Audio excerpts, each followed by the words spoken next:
முதல் முறை யோசித்தால்தான் யோசனை, பல முறை யோசித்தால் அதற்கு பெயர் குழப்பம்.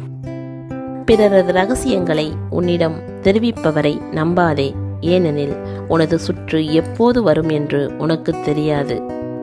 பெற்றோர்களின் அருமை தெரிய வேண்டுமென்றால் சொந்தக்காரர்களோடு தங்கிப்பார். சொந்தக்காரர்களின் அருமை தெரிய வேண்டுமென்றால் காசு இல்லாமல் வாழ்ந்து பார். தேவையில்லாத கற்பனைகள், தேவையில்லாத தேடல்கள், ஆடம்பர ஆசைகள், அர்த்தமற்ற கோபங்கள், அர்த்தமற்ற பேச்சுக்கள் அழகான வாழ்க்கையை சீரழித்துவிடும். மகிழ்ச்சியாக வாழ 2 வழிகள் இருக்கு.